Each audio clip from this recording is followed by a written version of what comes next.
jump right in with the Denver Post. Patrick Saunders, lead us off. Good morning, buddy. Good morning, Patrick. I got a few for you to start off. Okay. I'll look forward to 3 questions, or 4, potentially.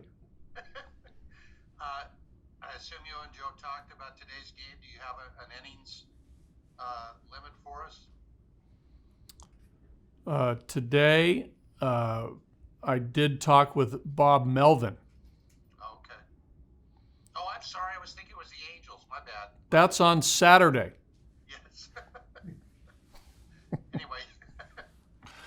So, yeah, Bo Mel and I talked. This is going to be a 7-inning game. Okay, thank you. Yes.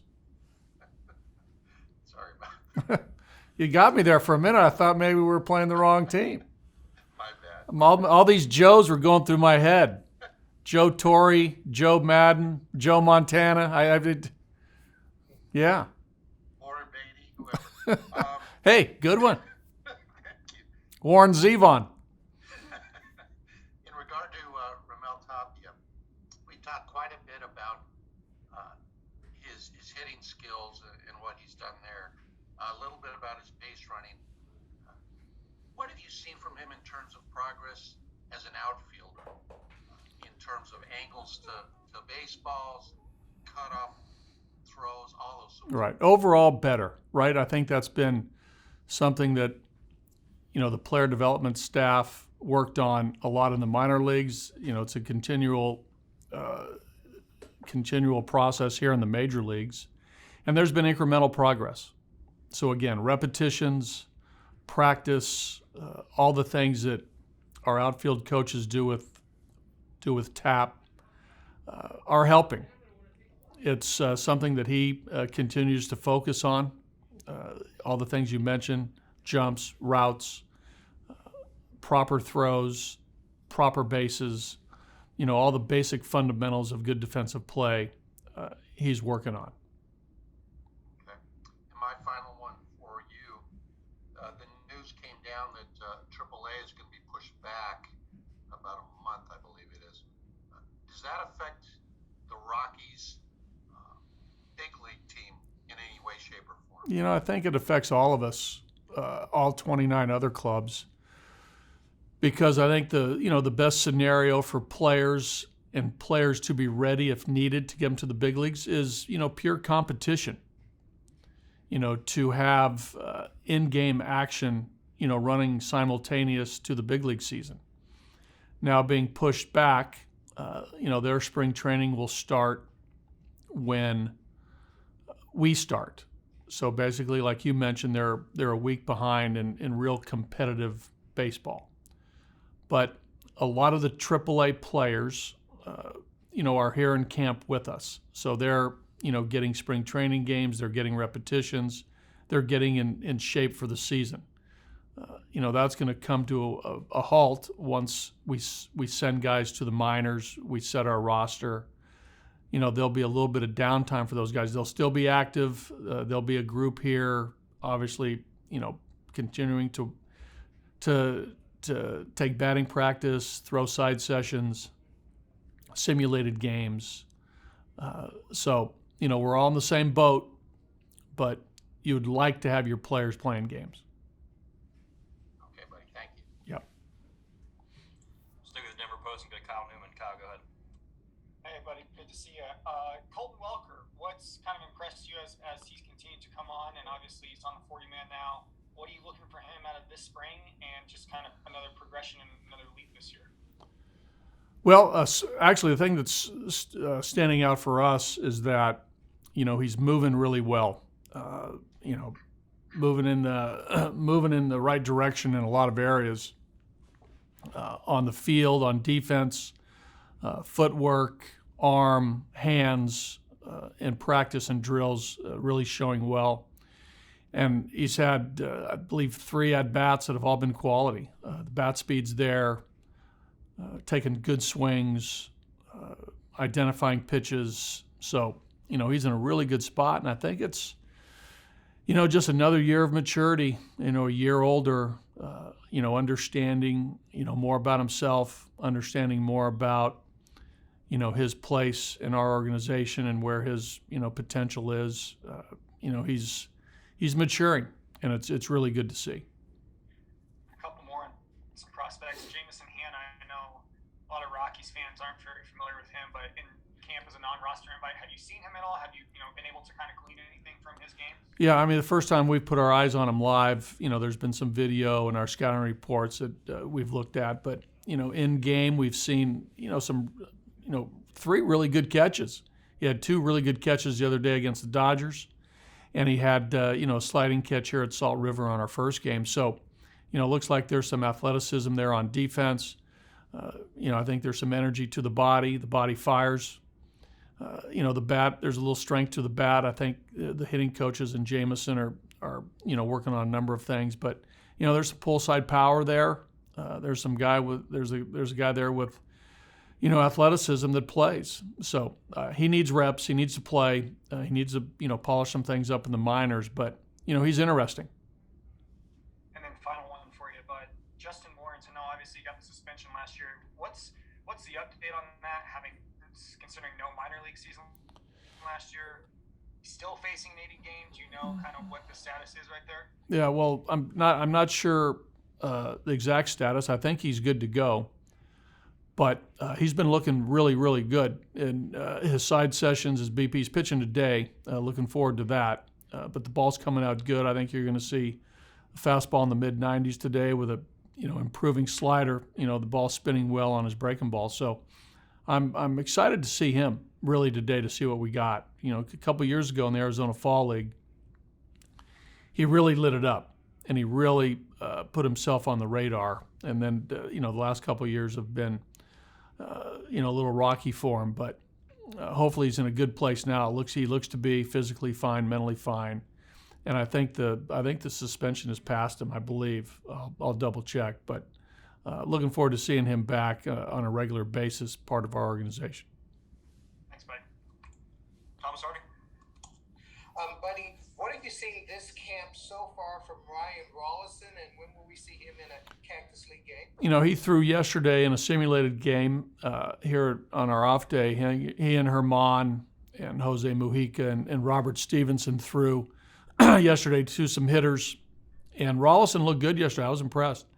I know last year during alternate camp, he and the pitching coaches worked on a few things mechanically that we thought would help him. He stayed the course with those over the off season. A lot of repetitions of just playing catch. Some simple things with his head, some things with his release point, where his hand was when the ball came out of his hand, and he's put those into practice so far this spring training. So. Like the way he threw the ball yesterday. 3-pitch mix, fastball curve change, located the fastball, which he's going to have to do. And I think he'll show up, this weekend, Saturday, Sunday maybe, in a Cactus League game. I know last year when the season kind of got away from the team, we were asking you about throwing him into a major league game. Sounds like you guys had a plan with him. How patient has he been with this? I know people want to pitch in the major leagues.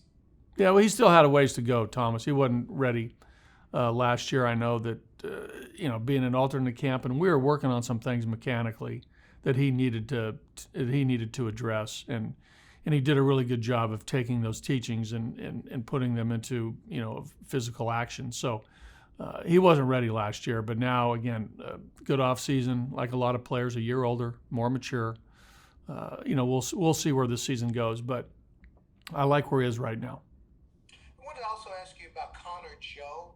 Appeared in the majors a couple of years ago. Really rough year last year dealing with the testicular cancer. How much have you gotten to know him? How much have you seen of him on film? I know he's been at some Cactus League games, but yeah. What do you think of the tools he has? Yeah, well, he's always hit. He's hit in the minor leagues. You pull up that track record in the minors. There's a hitter in there. There's an on-base component in there as well. He's got good strike zone discipline, gives you quality at bat, has a little pop. We saw his big league hit. He was with the Giants and got a base hit to left field. I think that was his only hit in the big leagues when he got to the Giants, and they had to make some roster moves, and he got sent down. But There's a minor league track record of hitter. There's a first base, third base, outfield component. He's working on those. We've seen him mostly at first here in camp. But I like the bat, and our hitting coaches seem to think the same thing about his approach. It's a really professional approach with what I mentioned earlier, command of the strike zone. So we'll take a look at Connor as a guy that maybe could help our big league roster. Is first base his best defensive position? I think so. He as an amateur player in college, he was they tried to make him a catcher. Then he went to third base. He's been to first. He's popped in the outfield. So I think just trying to find where it works best for Connor is something that we're going to try to identify here in spring. And also, if he has that versatility in him, that's advantageous for him. Thank you, buddy.